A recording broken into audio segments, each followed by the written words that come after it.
از دل این لحظه خاموش من کیارش هستم و شما رو به دنیای تازه‌ای از روایت در کیامدیا دعوت میکنم. کلمبیا.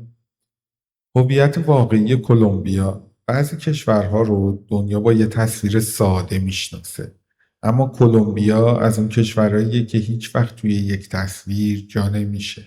برای بعضیا کلمبیا یعنی کارتل های مواد مخدر، جنگ های چریکی و نام پابلو اسکوبار. برای بعضی دیگه کلمبیا یعنی قهوه، موسیقی، رقص سالسا و خیابون های رنگی آمریکای لاتین. و برای نسل جدید جهان کلمبیا کشوریه که تلاش میکنه گذشته تاریکش رو پشت سر بذاره و هویت تازه‌ای برای خودش بسازه. اما واقعیت این کشور پیچیده تر از تمام این تصویر هاست. کلمبیا سرزمینیه که همیشه میون زیبایی و خشونت زندگی کرده. کشوری که هم جنگل آمازون رو داره، هم کوههای آند، هم شهرهای مدرن، هم روستاهایی که هنوز صدای جنگ از اونا شنیده میشه. اینجا یکی از معدود کشورهای جهانه که هم به اقیانوس آرام راه داره، هم به دریای کارائیب.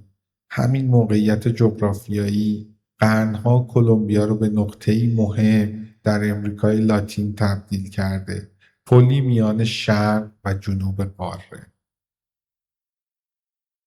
پایتخت کشور بوگوتا شهریه که در ارتفاعات سرد کوهستانی ساخته شده، جایی که مدرنیته، سیاست، فقر، هنر و تنش‌های اجتماعی کنار هم زندگی می‌کنن. اما اگه بخوای روح واقعی کلمبیا رو پیدا کنی، باید از شهرها فراتر بری. باید وارد موسیقی خیابانی، بازارهای شلوغ، محله‌های فقیر، جنگل‌های مرطوب و جشن‌های شبونه‌شون بشی. کلمبیا کشوریه که احساسات توی اون پنهون نمیمونه. مردم بلند میخندن، بلند بحث میکنن، بلند عاشق میشن و گاهی هم بلند میجنگن. زندگی توی این کشور همیشه شدیدتر از حد معمول بقیه جاهای دنیا بوده. جمعیت کلمبیا بیش از 50 میلیون نفره و جامعه اونا ترکیبی پیچیده از ریشه های اسپانیایی، بومی، آفریقایی و مهاجران مختلف دنیاست. همین ترکیب فرهنگی ساخته که هم اروپاییه، هم لاتینه، هم کارائیبیه و هم کاملا مخصوص خود کلمبیا شده. برای دهه‌ها جهان بیشتر چهره خشن این کشور رو دید. کارتل‌ها، آدمربایی، جنگ چریکی، قاچاق کوکائین، اخبار جهانی کلمبیا رو به نماد خشونت آمریکای لاتین تبدیل کرده بود. اما مردم کلمبیا همیشه میگن کشورشون فقط جنگ و مواد مخدر نیست. اونا درباره ادبیات، موسیقی، قهوه و طبیعتی که یکی از متنوع تریناشو در اختیار دارن هم حرف برای زدن دارن. کلمبیا کشوریه که سالها برای بازتعریف خودش جنگیده. نه فقط جنگ با گروه‌های مسلح، بلکه جنگ برای تغییر تصویری که جهان از اونا ساخته. شاید هیچ کشوری در آمریکای لاتین به اندازه کلمبیا میون دو تصویر متضاد گرفتار نباشه: بهشت طبیعی و سرزمین خشونت، موسیقی و مرگ، رقص و ترس، امید و زخم. اما شاید همین تضادهاست که شخصیت واقعی کلمبیا رو ساخته. کشوری که هیچ وقت آروم و قابل پیش بینی نبوده، اما همیشه زنده مونده. جغرافیا و موقعیت استراتژیک. کلمبیا کشوریه که انگار طبیعت تمام قدرتش رو روی اون امتحان کرده. کلمبیا یکی از معدود سرزمین‌های جهانه که همزمان کوه، جنگل، رودخانه، بیابان، ساحل کارائیبی، اقیانوس آرام و همگی رو توی دل خودش جا داده. همین تنوع عجیب جغرافیایی هم بزرگترین ثروت کشور بوده، هم یکی از دلایل اصلی پیچیدگی تاریخش. کلمبیا در شمال غربی آمریکای جنوبی قرار گرفته، جایی میون آمریکای مرکزی و قلب قاره لاتین. همین موقعیت اونا رو به پلی طبیعی میون دو بخش قاره تبدیل کرده. این کشور از شمال به دریای کارائیب میرسه و از غرب به اقیانوس آرام. کمتر کشوری در آمریکای جنوبی چنین دسترسی استراتژیکی داره. همین موضوع قرنها تجارت، استعمار و بعدتر قاچاق مواد مخدر رو تحت تأثیر قرار داد. کلمبیا با کشورهایی مثل اکوادور، پرو، برزیل، ونزوئلا و پاناما مرز مشترک داره. موقعیتی که اونا رو به یکی از مهمترین چهارراهای آمریکای لاتین تبدیل کرده.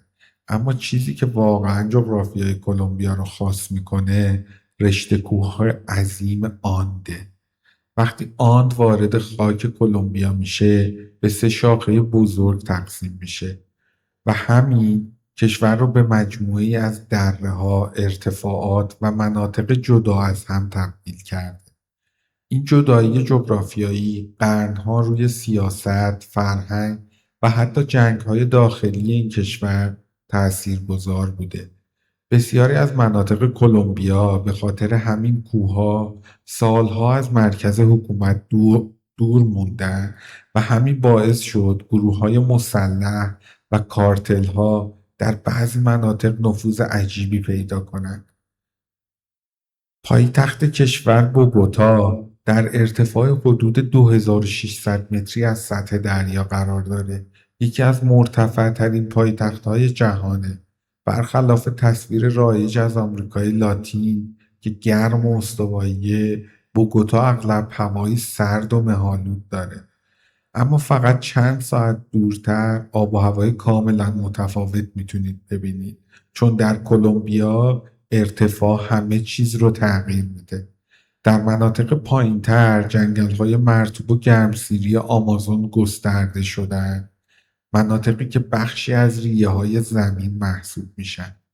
جنوب کشور به خصوص نزدیک آمازون یکی از متنوع‌ترین اکوسیستم‌های جهان جریان داره. کلمبیا یکی از بالاترین تنوع زیستی دنیا رو داراست. هزاران گونه پرنده، گیاه و حیوان توی این کشور زندگی میکنن. اونقدر که بعضی دانشمندا کلمبیا رو بهشت زیست شناسا میدونن. اما طبیعت این کشور فقط زیبا نیست. خشن هم هست. زلزله، رانش زمین، سیل و فعالیت‌های آتشفشانی بخشی از واقعیت جغرافیایی کلمبیاست. کوه‌ها و جنگل‌ها همزمان هم از مردم محافظت کردند، هم اونها رو منزوی کردند. در شمال کشور سواحل کارائیبی قرار دارند. مناطقی که ترکیبی از معماری استعماری، گرمای استوایی و فرهنگ آفریقایی کارائیبی رو تو خودش جای داده. کارتاخنا قرنها یکی از مهمترین بنادر اسپانیایی در آمریکای جنوبی بود. شهری که طلا، برده و کالا از اون عبور میکرد. در غرب سواحل اقیانوس آرام قرار داره. مناطقی مرطوب، بارانی و کمتر توسعه یافته که جمعیت آفریقایی تبار بیشتری داره. این بخش از کشور از نظر فرهنگی و اجتماعی با مناطق مرکزی کاملا متفاوته. یکی از عجیبترین ویژگی‌های کلمبیا اینه که هر منطقه انگار خودش کشور جداگانه‌ایه. لهجه‌ها، موسیقی، غذا، آب و هوا، حتی رفتار مردم از منطقه‌ای به منطقه دیگه تغییر میکنه. همین تنوع جغرافیایی باعث شده دولت مرکزی همیشه برای کنترل کامل کشور مشکل داشته باشه. بسیاری از جنگ‌های داخلی، کارتل‌ها و گروه‌های چریکی دقیقاً از همین جغرافیای پیچیده استفاده کردند.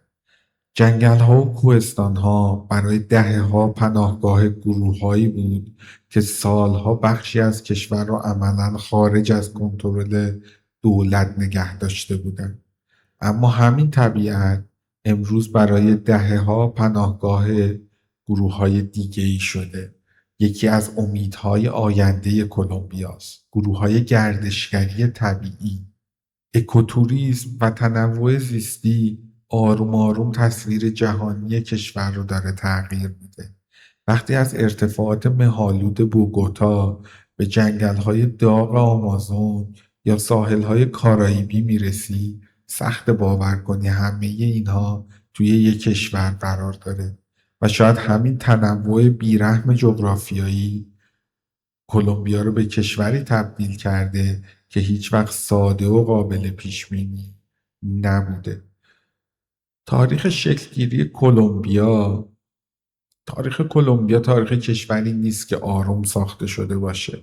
کلمبیا از همون ابتدا میون طلا، خون، استعمار و جنگ شکل گرفت.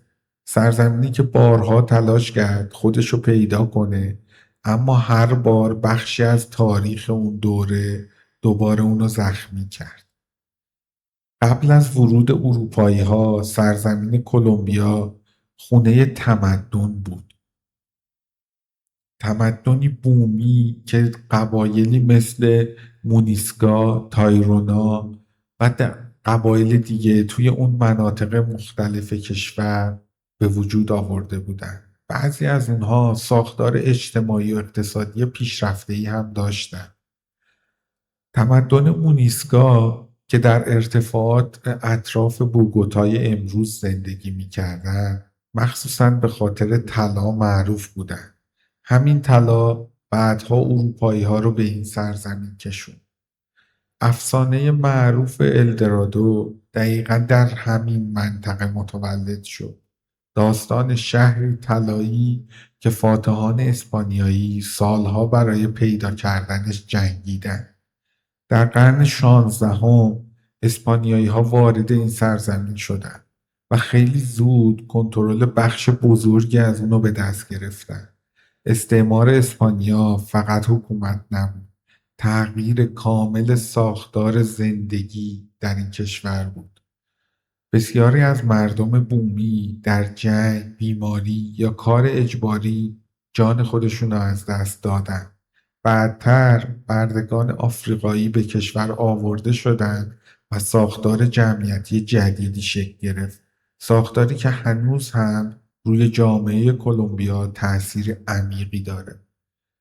در دوران استعمار کلمبیا بخشی از نایب السلطنگی اسپانیا بود و بعدتر مرکز مهمی در امپراتوری اسپانیا در آمریکای جنوبی شد. اما در اوایل قرن 19 موج استقلال طلبی آمریکای لاتین آغاز شد. مهمترین چهره اون دوره بدون شک سیمون بولیوار بود. مردی که رویای آزاد کردن آمریکای جنوبی از سلطه اسپانیا رو داشت. بولیوار فقط قهرمان کلمبیا نبود. نماد استقلال در بخش بزرگی از آمریکای لاتین شد. او در جنگ‌های مختلف علیه اسپانیا جنگید و سرانجام استقلال منطقه رو به دست آورد. بعد از استقلال کشوری به نام گران کلمبیا شکل گرفت. اتحاد بزرگی شامل کلمبیا، ونزوئلا، اکوادور و پاناما. بولیوار رویای ساختن آمریکای لاتین متحد رو داشت، اما این رویا دوام نیاورد. اختلافات سیاسی، منطقه‌ای، قدرت طلبی باعث شد کلمبیا فرو بپاشه، گران کلمبیا منظورم، و کشورهای مختلف از اون جدا شدن. این شکست یکی از مهمترین زخم‌های تاریخی آمریکای لاتینه.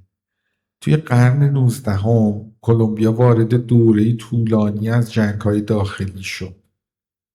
لیبرال‌ها و محافظه‌کارا بارها با هم جنگیدند و کشور دهه‌ها بی‌ثبات ماند. یکی از خونین‌ترین این درگیری‌ها جنگی بود که صدها هزار نفر رو کشت و اقتصاد کشور رو نابود کرد. ضعف دولت مرکزی در نهایت باعث شد پاناما که اون زمان بخشی از کلمبیا بود با حمایت ایالات متحده جدا بشه. جدایی پاناما هنوز هم یکی از تلخ‌ترین بخش‌های حافظه تاریخی کلمبیاست. اما قرن بیستم حتی خشن‌تر هم بود. در سال 1948 ترور سیاستمدارای کلمبیا و به خصوص سیاستمدار محبوبی به نام جورج کشور را وارد دوره‌ای کرد که سالهایی از خشونت گسترده میون گروه‌های سیاسی که صدها هزار کشته به جای گذاشت رو آغاز کرد. از دل همین آشوب‌ها بعدها گروه‌های چریکی به وجود اومد. دولت ضعیف، فقر روستایی و نابرابری اجتماعی باعث شد جنگ داخلی دهه‌ها ادامه پیدا کنه. بعضی مناطق کشور عملاً خارج از کنترل دولت بودند، اما همزمان دهه‌های 1970 و 1980 فصل جدیدی از خشونت آغاز شد. کارتل‌های مواد مخدر این کارو کردند. شهرهایی بودند که تبدیل به مراکز جهانی قاچاق کوکائین شدند و نام پابلو اسکوبار تصویر کلمبیا رو در جهان تغییر داد. بمبگذاری، ترور، فساد و جنگ خیابونی زندگی مردم رو به جهنم تبدیل کرده بود. در دهه 1980 و اوایل 1990 کلمبیا یکی از خطرناکترین کشورهای جهان محسوب میشد. اما کشور آروم آروم تغییر کرد. در دهه‌های اخیر دولت تلاش کرده کنترل کشور رو دوباره به دست بگیره. مذاکرات صلح و کاهش قدرت کارتل‌ها و رشد اقتصادی بخشی از این تغییرات مهم بودند. امروز کلمبیا هنوز زخم‌های گذشته رو با خودش حمل میکنه، اما دیگه فقط کشور جنگ و مواد مخدر نیست. شاید مهمترین ویژگی تاریخ کلمبیا همین باشه. کشوری که بارها تا مرز فروپاشی رفت اما هر بار دوباره ایستاد و همین تاریخ پرآشوب که بعدها در نام کشور، پرچم، سیاست و شخصیت مردمش خودش رو نشون داد مهمترین ویژگیشون. نام کلمبیا خودش یه رویاست. رویایی که هیچ وقت دقیقاً همونطور که تصور میشد تحقق پیدا نکرد. وقتی کلمبیا استقلالش رو از اسپانیا به دست آورد، رهبران انقلابی می‌خواستند کشوری تازه بسازند، کشوری که نماد آزادی امریکای لاتین باشه. برای همین نام سرزمینشون رو از کریستوفر کلمبوس گرفتن، مردی که ورود اروپایی‌ها رو به قاره امریکا آغاز کرد. اسم کلمبیا در اصل به معنی سرزمین کلمبوس بود. اما پشت این نام تناقض بزرگی وجود داره، چون همان مردمی که نام کشور را از اون گرفتن آغازگر دوره استعمار اروپا در قاره امریکا هم بودن. دوره‌ای که میلیون‌ها بومی رو نابود کرد و قرن‌ها بردهداری و سلطه رو به همراه آورد. برای همین حتی نام کلمبیا هم مثل تاریخش میون افتخار و زخم عمیق معلق مونده. در اوایل قرن 19 سیمون بولیوار و انقلابیون آمریکای لاتین رویای کشوری بزرگ به نام گراند کلمبیا را داشتند. اتحادی شامل کلمبیا، ونزوئلا، اکوادور و پاناما. اون زمان واژه کلمبیا قرار بود نماد تمام امریکای لاتین آزاد شده باشه، اما با فروپاشی گران کلمبیا فقط کشور امروزی کلمبیا این نام رو حفظ کرد. پرچم کشور هم ریشه در همون دوران استقلال داره. سه رنگ معروف زرد، آبی و قرمز از پرچمی الهام گرفته که انقلابی ونزوئلایی فرانسیسکو دمارینا طراحی کرده بود. مردی که بعدها الهام بخش جنبش‌های استقلال در امریکای لاتین شد. این سه رنگ بعدها میون چند کشور آمریکای جنوبی مشترک شدن، اما در کلمبیا معنای خاص خودش رو پیدا کرده. رنگ زرد که نیمی از پرچم رو گرفته نماد طلا، ثروت و منابع کشوره، یادآور سرزمینی که اسپانیایی‌ها به خاطر طلاهاش وارد اون شدن. بعضی هم میگن زرد نماد خورشید و امیده، امیدی که بعد از استقلال به وجود اومد. رنگ آبی نماینده دریاها و اقیانوس‌هاییه که کلمبیا رو به جهان وصل میکنه. دریای کارائیب و اقیانوس آرام همین رنگ و همین موقعیت استراتژیک کشور رو کاملا تداعی میکنه. و رنگ قرمز نماد خون کسانیه که توی جنگ‌های استقلال کشته شدن. خونی که برای جدا شدن از امپراتوری اسپانیا ریخته شد. اما در واقعیت این رنگ قرمز فقط به جنگ استقلال محدود نموند. انگار تمام تاریخ کلمبیا با خون همراه شد. جنگ داخلی، کارتل‌ها، ترورها و دهه‌ها خشونت. برای همین پرچم کلمبیا امروز فقط نماد آزادی نیست، نماد بقا هم هست. نشان ملی کشور هم پر از نمادهای تاریخی و جغرافیاییه. از کرکس آند گرفته تا نمادهای دریایی و شاخهایی پر از میوه و سکه و ثروت طبیعی کشور که اونا رو توی این نماد نشون میده. اما شاید مهمترین نماد غیررسمی کلمبیا چیزی کاملا متفاوت باشه: قهوه. در ذهن جهان کلمبیا سالها با مزارع قهوه و تصویر کشاورزان کوهستانی شناخته شد.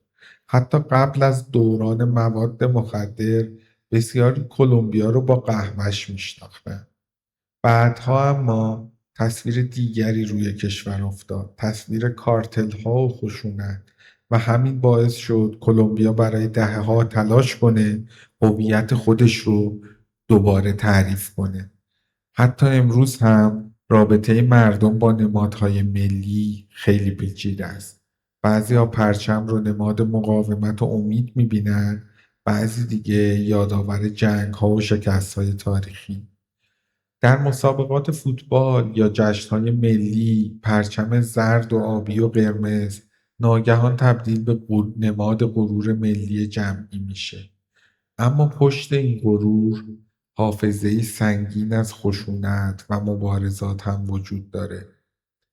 شاید هیچ کشوری در آمریکای لاتین مثل کلمبیا اینقدر میون عشق به سرزمین و درد تاریخش گرفتار نباشه. و همین تضاده که بعدها در سیاست، حکومت و ساختار قدرت کشور هم خودش رو نشون میده. جایی که کلمبیا سالها تلاش کرد میون دموکراسی، فساد، جنگ داخلی و نفوذ کارتل‌ها تعادل پیدا کنه. سیاست در کلمبیا هیچ وقت فقط سیاست نبوده. در کلمبیا قدرت همیشه با چیز دیگه‌ای هم گره خورده: زمین، فقر، جنگ، مواد مخدر، ارتش و ترس.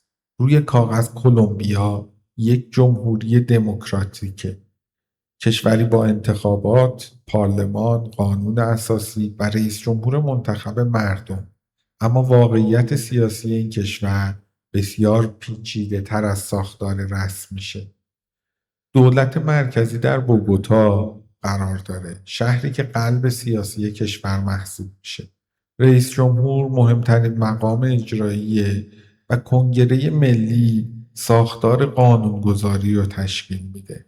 اما برای دهه‌ها مشکل اصلی این بود که دولت همیشه کنترل کامل کشور رو در اختیار نداشت. کوهستان‌های جنگل‌های آمازون و مناطق دورافتاده فضایی ایجاد کردند که گروه‌های مسلح بتونن مستقل از دولت فعالیت کنند. همین موضوع سیاست کلمبیا رو به میدان جنگ دائمی تبدیل کرد. از اواسط قرن بیستم گروه‌های چریکی چپگرا شکل گرفتند. اونها ادعا می‌کردند برای عدالت اجتماعی و دفاع از فقرا می‌جنگند. اما خیلی زود جنگ داخلی پیچیده‌تر شد. گروه‌های شبه نظامی راستگرا، ارتش، کارتل‌های مواد مخدر و نیروهای خارجی هم وارد معادله شدند. در بعضی دوره‌ها تشخیص این که چه کسی واقعا قدرت رو در دست داره بسیار سخت شده بود. کلمبیا سالها کشوری بود که توی اون دولت رسمی و قدرت واقعی همیشه یکی نبودند. یکی از تاریک‌ترین بخش‌های سیاست کشور نفوذ کارتل‌های مواد مخدر. در دهه‌های 1980 و 1990 کارتل‌هایی عملاً بخشی از ساختار قدرت رو تحت تأثیر خودشون قرار داده بودند. پول مواد مخدر وارد سیاست، پلیس، رسانه و حتی فوتبال شد. نام پابلو اسکوبار فقط نام یک قاچاقچی نبود، نماد دوره‌ای بود که کارتل‌ها میتونستن دولت رو به چالش بکشن. اسکوبار حتی وارد سیاست شد و تلاش کرد خودش رو قهرمان فقرا نشون بده. اما همزمان کشور را وارد موجی از ترور و بمبگذاری و وحشت کرد. توی اون سالها قاضی‌ها، روزنامه‌نگارا، سیاستمدارا و پلیس‌ها ترور می‌شدند. دولت کلمبیا عملاً درگیر جنگی بود که فقط نظامی نبود، جنگ برای بقا بود. اما سیاست کلمبیا فقط درباره خشونت نیست، درباره تلاش برای صلح هم هست. یکی از مهمترین اتفاقات تاریخ معاصر کشور مذاکرات صلح با فارک بود. بعد از دهه‌ها جنگ داخلی، دولت در سال 2016 توافق صلح رو امضا کرد. توافقی که جهان اون رو یکی از مهمترین تلاش‌های صلح در آمریکای لاتین میدونست. اما جامعه کلمبیا درباره این توافق دوپاره شد. بعضی مردم معتقد بودند کشور باید گذشته رو ببخشه تا جنگ تموم شه. بعضی دیگه میگفتند رهبران فارک نباید بدون مجازات وارد سیاست شوند. همین اختلافات نشون میده که زخم جنگ‌های داخلی هنوز بسته نشده. در سیاست امروز کلمبیا شکاف اجتماعی بسیار مهمه.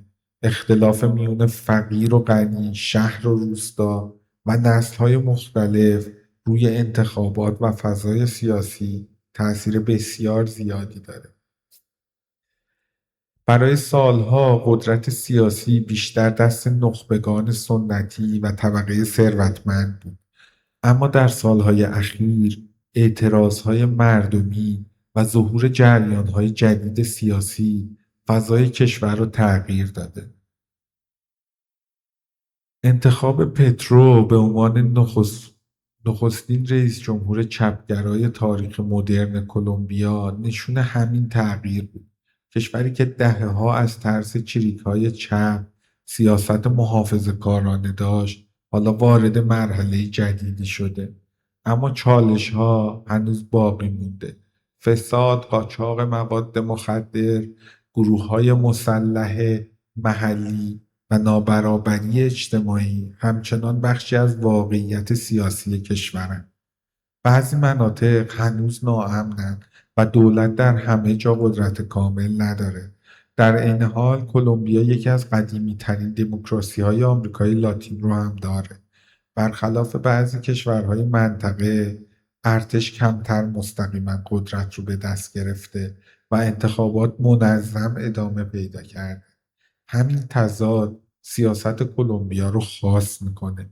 کشوری که همزمان هم دموکراسی داره، هم جنگ داخلی، هم انتخابات، هم کارتل، هم امید به صلح و هم ترس از بازگشت خشونت. شاید مهمترین حقیقت درباره ساختار قدرت در کلمبیا این باشه که این کشور هنوز در حال جنگ برای تعریف خودشه. و همین جنگ طولانی روی شخصیت مردم هم تأثیر گذاشته. مردمی که یاد گرفتن میونه ترس، امید، خشونت و زندگی روزمره دووم بیارن. مردم کلمبیا رو نمیشه با یه جمله توصیف کرد. همونطور که خود کلمبیا کشوری چند لایه و متناقضه، مردمم ترکیبی از گرما، احساس، ترس، انرژی و بقا هستن. در نگاه اول خیلیا کلمبیا رو با لبخند، موسیقی و رفتار اجتماعی گرم میشناسن. اونا معمولا راحت ارتباط برقرار میکنن، زیاد حرف میزنن، احساساتشون رو پنهون نمیکنن و زندگی رو با شدت بیشتری از بسیاری از ملت‌ها تجربه میکنن. اما پشت این انرژی نسلی زندگی کرده که دهه‌ها با خشونت بزرگ شده. جامعه کلمبیا از نظر قومی و فرهنگی بسیار متنوع است. ریشه‌های اسپانیایی، بومی، آفریقایی و مهاجران مختلف دیگه جامعه‌ای ساخته که در هر منطقه چهره متفاوتی داره. در سواحل کارائیبی مردم معمولاً پر انرژی تر، موسیقی دوستتر و اجتماعی ترن. در مناطق کوهستانی مثل بوگوتا رفتارها رسمی‌تر و محتاط‌تر میشه. در سواحل اقیانوس آرام تأثیر فرهنگ آفریقایی شدیدتر و عمیق‌تره. حتی لهجه و زبان بدن مردم هم از منطقه‌ای به منطقه دیگه تغییر میکنه. خانواده در کلمبیا اهمیت بسیار زیادی داره. خانواده فقط ساختار اجتماعی نیست، پناهگاهه. در کشوری که سالها ناامنی و بحران وجود داشته، خانواده برای خیلی ها مهمترین منبع امنیت و اعتماده. برای همین روابط خانوادگی بسیار نزدیکی نسبت به هم دارن و بسیاری از جوانان تا مدت طولانی کنار خانوادهشون زندگی میکنن. کلمبیایی‌ها معمولا احساساتشون رو خیلی واضح‌تر از جوامع دیگه نشون میدن. عشق، عصبانیت، شادی و غم در رفتار اجتماعی اونا به هیچ عنوان پنهون نمیمونه. همین باعث شده مردم کشور در نگاه خارجی‌ها بسیار زنده به نظر برسن. اما این گرما همیشه به معنی آرامش نیست. جامعه کلمبیا شکاف طبقاتی شدیدی داره. در بعضی مناطق شهرهای بزرگ برج‌های مدرن و محله‌های لوکس دیده میشه، در حالی که فقط چند خیابون اون طرفتر فقر شدید و خشونت وجود داره. در یک سری شهرها این تضاد کاملا محسوسه. ثروت و فقر گاهی فقط با یک خیابان از هم جدا نمیشن. یکی از ویژگی‌های مهم مردم کلمبیا توانایی عجیبشون برای ادامه دادن زندگیه. در دهه‌هایی که بمبگذاری و ترور بخشی از زندگی روزمره بود، مردم همچنان موسیقی گوش میدادن، جشن میگرفتن و عاشق میشدن. شاید چون فهمیده بودن اگه زندگی رو متوقف کنن، ترس پیروز میشه. شوخ طبعی هم بخش مهمی از فرهنگ اجتماعی کشوره. حتی در سخت‌ترین شرایط مردم معمولاً راهی برای خندیدن پیدا میکنن. نسل جوان کلمبیا امروز با نسل‌های قبلی تفاوت زیادی داره. بسیاری از جوونا دیگه نمیخوان کشورشون فقط با مواد مخدر و خشونت شناخته بشه. اونا بیشتر درباره هنر، فناوری، موسیقی، مد و فرهنگ حرف میزنن. اما سایه گذشته هم هنوز به شدت وجود داره. در بعضی مناطق مردم هنوز از صحبت درباره سیاست یا جنگ داخلی میترسن و بسیار وحشت دارن. بعضی خانواده‌ها عزیزانشون رو تو این جنگ‌ها از دست دادن یا قربانی آدمربایی و خشونت شدن. در عین حال مردم کلمبیا غرور ملی قوی هم دارن. فوتبال، موسیقی، قهوه و طبیعت کشور بخش اصلی این غروره. یکی از جذابترین و جالبترین ویژگی‌های اجتماعی کلمبیا اهمیت ظاهر و زیباییه. در بعضی شهرها توجه به لباس، ظاهر و زیبایی فیزیکی بسیار بسیار پررنگه. صنعت زیبایی و جراحی‌های زیبایی توی این کشور رشد بی‌نظیری داشته.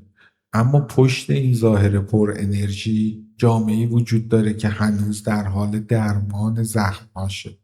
شاید مهمترین ویژگی مردم کلمبیا همین باشه. اونا یاد گرفتن چگونه همزمان با درد و شادی زندگی کنن. کشوری که سالها میان جنگ و موسیقی، مرگ و رقص، ترس و امید گیر کرده بود، مردمی ساخته که احساساتش رو شدیدتر از معمول زندگی میکنه و همین احساسات که در دین، فرهنگ، جشن‌ها، سنت‌های کشور هم خودش رو نشون میده. اگه بخوای کلمبیا رو فقط با سیاست یا جنگ بشناسی، هیچ وقت روح واقعی این کشور رو نخواهی فهمید.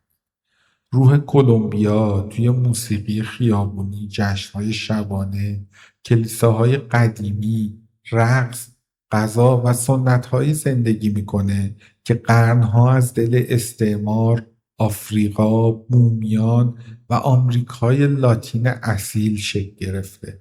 کلمبیا کشوریه که فرهنگ اون فقط بخشی از زندگی نیست، راه فرار از سختی هاست.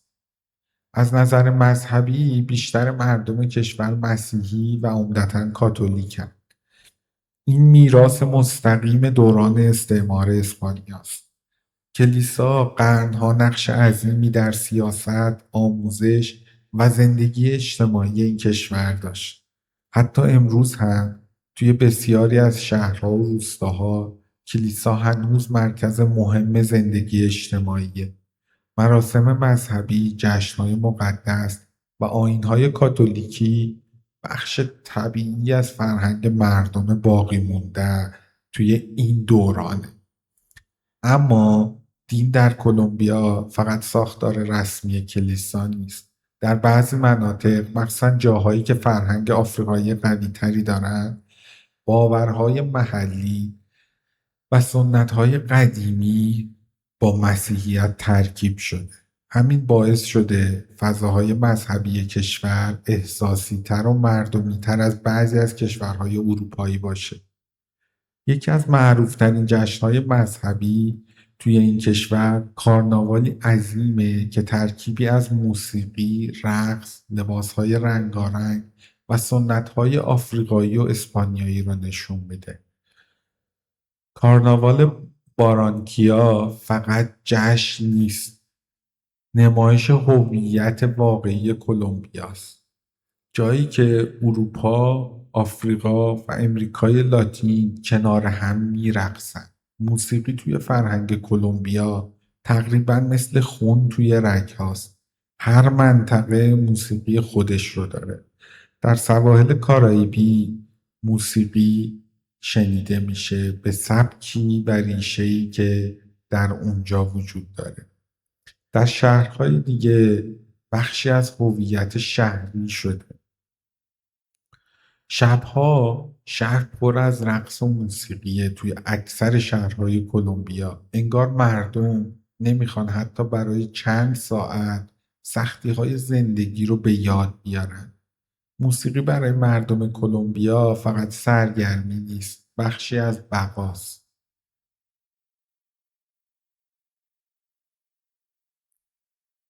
وقتی دهه‌ها خشونت و جنگ داخلی زندگی مردم رو احاطه کرده بود، موسیقی و جشن‌ها راهی برای ادامه دادن زندگی شدند. یکی از معروفترین چهره‌های فرهنگی معاصر کشور شکیراه، خواننده‌ای که موسیقی لاتین رو جهانی‌تر کرد و بخشی از تصویر مدرن کلمبیا شد. اما فرهنگ کلمبیا فقط شاد و رنگی نیست. در ادبیات فضای متفاوتی دیده میشه. فضایی پر از تنهایی، سیاست و واقعیت جادویی.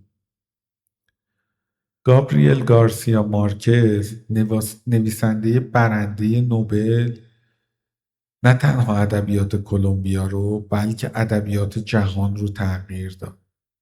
سبک رئالیسم جادوییش دقیقا شبیه خود کلمبیاست. جایی که واقعیت انقدر عجیب و شدیده که گاهی شبیه خیال به نظر میرسه. در فرهنگ روزمره مهمونی و معاشرت اهمیت زیادی داره. مردم دوست دارن دور هم جمع بشن، غذا بخورن، موسیقی گوش بدن و وقت بگذرونن. حتی در سخت‌ترین شرایط اقتصادی یا سیاسی، جشن گرفتن بخشی از زندگی روزمره باقی مونده. رقص هم جایگاه خاصی داره توی کلمبیا. در خیلی از مناطق بچه‌ها از کودکی رقص رو یاد میگیرن. بدن در فرهنگ کلمبیا بخشی از بیان احساساته. یکی از ویژگی‌های مهم فرهنگ کشور منطقه‌ای بودن اونه. کلمبیا یه فرهنگ واحد نداره، مجموعی از چند فرهنگه.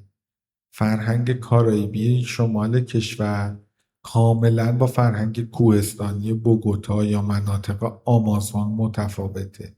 همین تنوع کشور رو هم غنی‌تر کرده، هم تا حد زیادی پیچیده‌تر. غذا، موسیقی، لهجه و حتی نوع نگاه مردم به زندگی هم از شهری به شهر دیگه تغییر میکنه.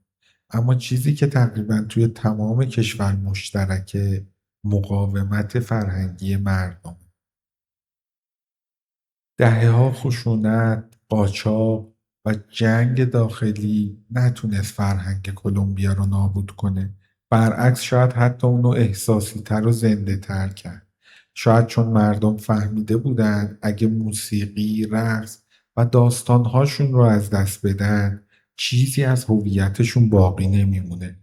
و همین فرهنگ زنده باعث شد که زبان، هنر و موسیقی اون کشور خودشو حتی عمیق‌تر نشون بده.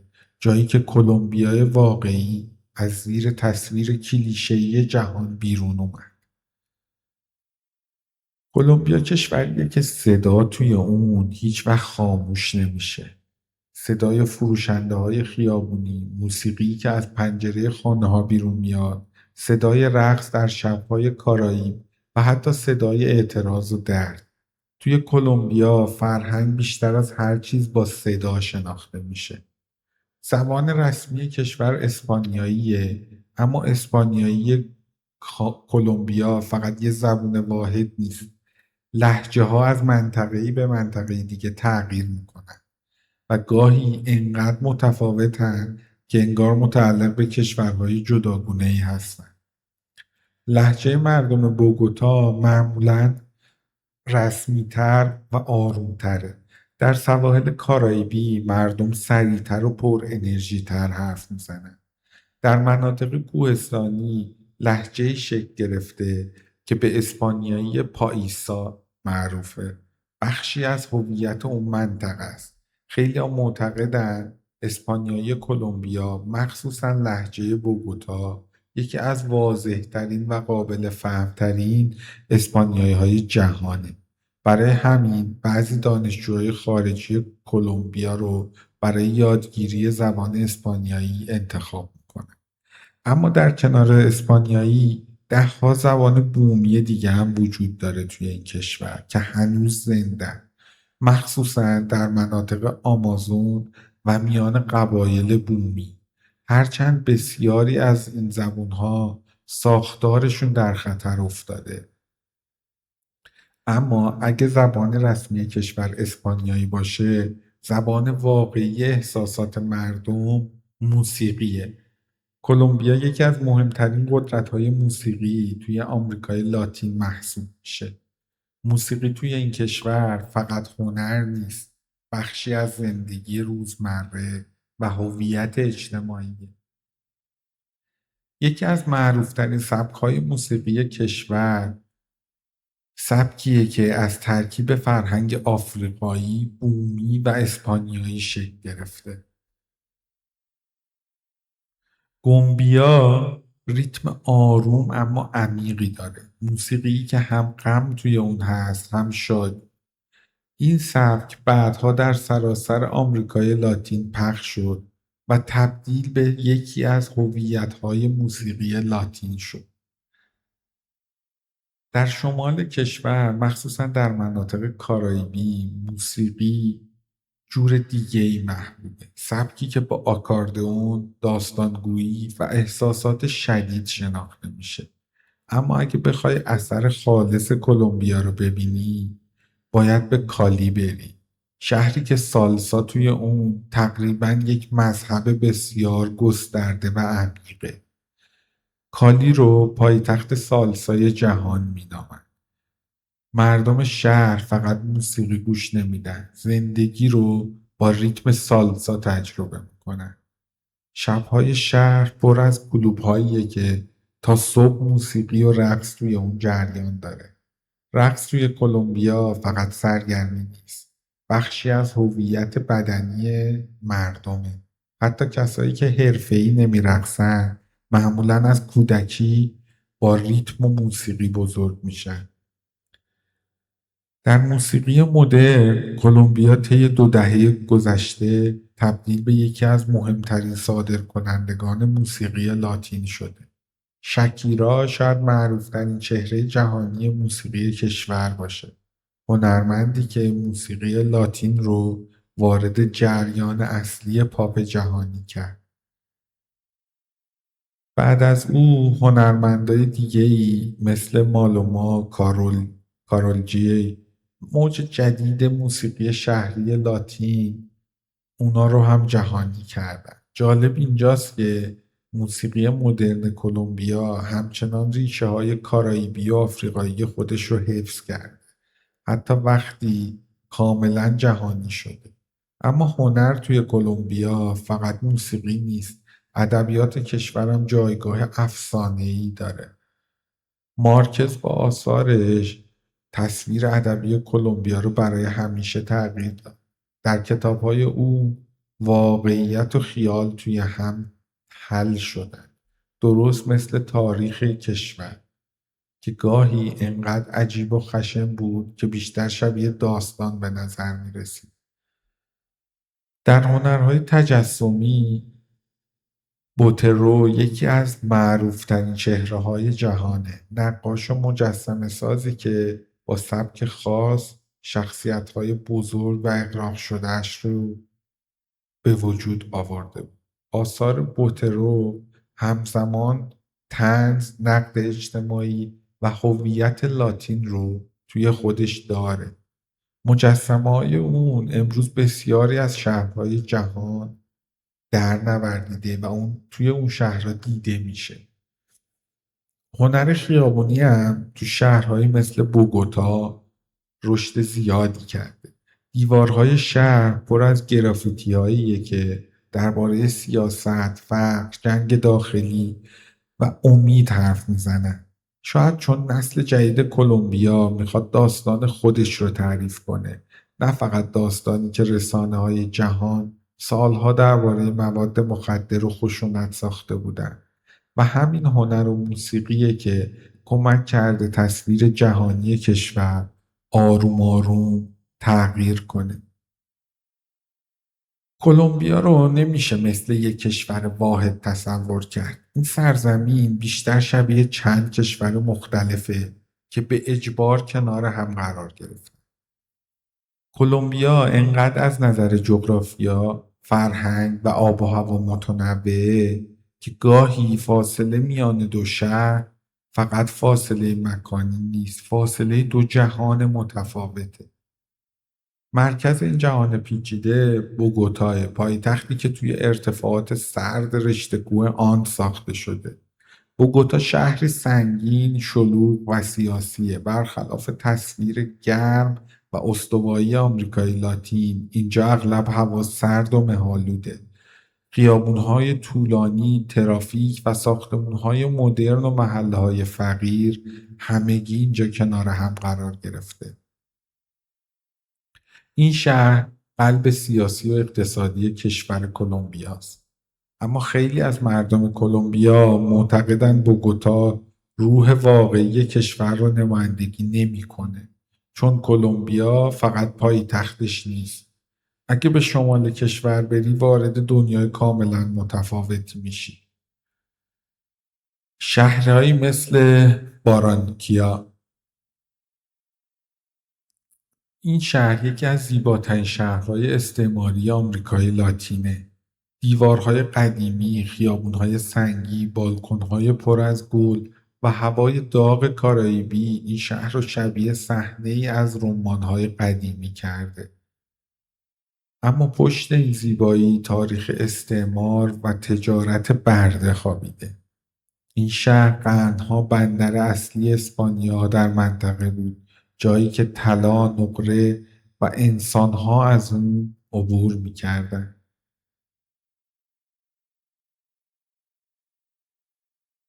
در شمال فضای زندگی کاملا کارائیبی تره. مردم پر انرژی ترن، موسیقی ها بلندتره و ریتم زندگی آروم تره.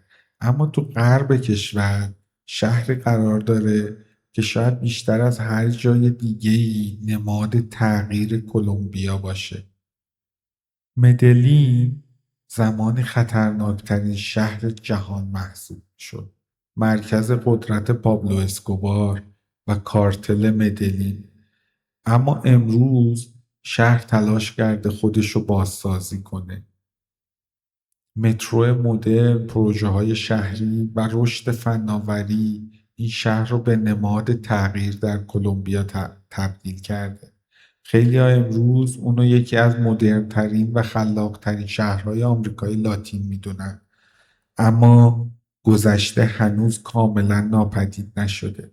در بعضی محله‌ها خاطرات خشونت و جنگ‌های داخلی هنوز زنده است.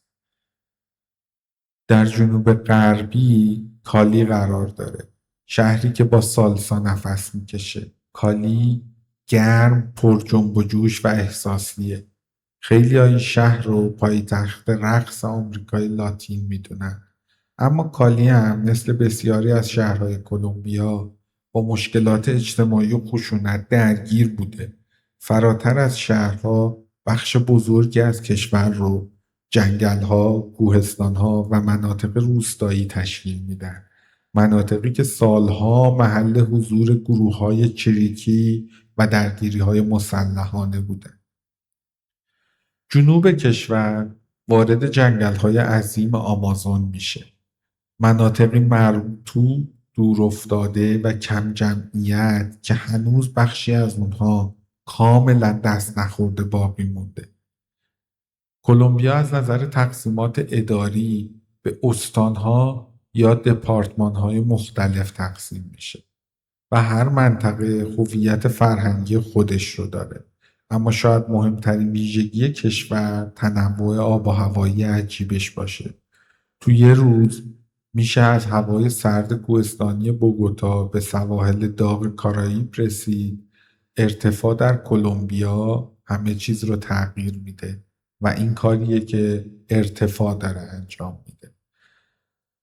در مناطق کوهستانی هوا خنک یا حتی سرده. در سواحل و جنگل‌ها گرما و رطوبت شدیداً حاکمه و در بعضی مناطق تقریباً همیشه بارونیه و برخی مناطق دیگه کاملا خشک و آفتابی‌اند. همین تنوع باعث شده کشاورزی کشور هم بسیار گسترده باشه. از قهوه در ارتفاعات گرفته تا موز، نیشکر و میوه‌های استوایی. اما این جغرافیای پیچیده همیشه کنترل کشور رو سخت و کوه‌ها و جنگل‌ها رو پناهگاه گروه‌های مسلح و قاچاقچیا کرده. با این حال همین طبیعت یکی از بزرگترین امیدهای آینده این کشوره. گردشگری طبیعی و اکوتوریسم آروم آروم تصویر جهانی کلمبیا رو در حال تغییر دادنه و وقتی این اکوتوریسم فعال بشه میتونه کلمبیا رو کاملا نجات بده. وقتی از کوهستان‌های مه‌آلود آند به ساحل‌های کارائیبی یا جنگل‌های آمازون می‌رسی، سخت باور کنی همه این مناطق به یک کشور تعلق دارن و همین تنوع افراطی میتونه گردشگری طبیعی و توی این کشور به اوج شکوفایی برسه. زندگی روزمره در کلمبیا همیشه میون دو حس جریان داره. لذت بردن از لحظه و ترسی از پنهان کردن آینده.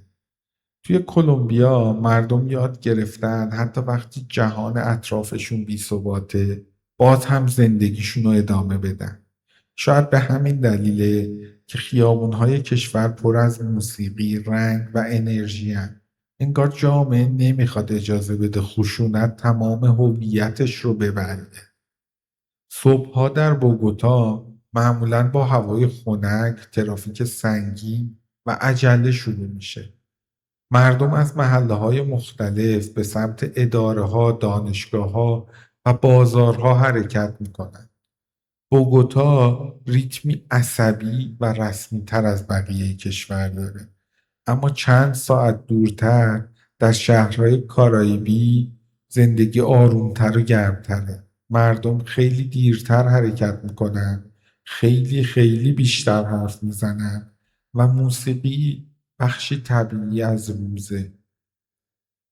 توی کلمبیا سبک زندگی شدیداً وابسته به منطقه است. توی کوهستان مردم رسمی و محتاط، توی ساحل آزادتر و اجتماعی تر، اما تقریبا در همه کشور خونواده نقش اصلی و محوری رو داره.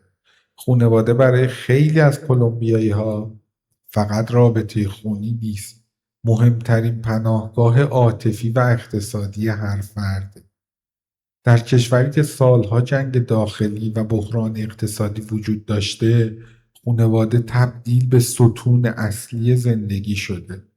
خیلی از جوونا تا مدت بسیار طولانی کنار والدینشون زندگی میکنن. حتی کنار والدین خودشون تشکیل خانواده میدن و کنار هم میمونن و روابط خانوادگی بسیار نزدیکه.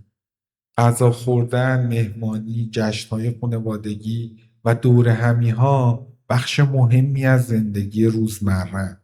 مردم معمولا دوست دارن زمان زیادی رو با دوستان و خانواده بگذرونن. توی شهرهای بزرگ مخصوصا بوگوتا طبقه متوسط به صورت مدرن رشد کرد. کافه ها، مراکز خرید، استارتاپ ها و فضاهای کاری جدید تصویر تازه‌ای از جامعه ساختن. اما فقط چند خیابون اونورتر فقر و نابرابری هم بسیار دیده میشه. در بعضی محله ها مردم در آپارتمان های مدرن و برج های فوق لوکس زندگی میکنن، در حالی که در حاشیه شهرها و محله های فقیر گاهی خطر زندگی هم وجود داره. همین تضاد بخشی از واقعیت روزمره کلمبیاست. یکی از مهمترین بخش‌های زندگی مردم موسیقی و شب‌نشینیه. شب‌های شهرهای کلمبیا معمولاً زنده‌تر از بقیه جاهای دنیاست. رستوران‌ها، بارها و کلوب‌ها پر از موسیقی و رقص. در کالی سالسا فقط تفریح نیست، بخشی از هویت رسمی شهره که خیلی ها بعد از کار مستقیم به کلاس رقص یا مهمانی سالسا میرن و این برای اونا تبدیل به یک مذهب رسمی شده. در مدلین زندگی شبانه پر رنگ خیلی و نسل جوان تصویر مدرنتر و جهانی تری از شهر خودشون ساختن.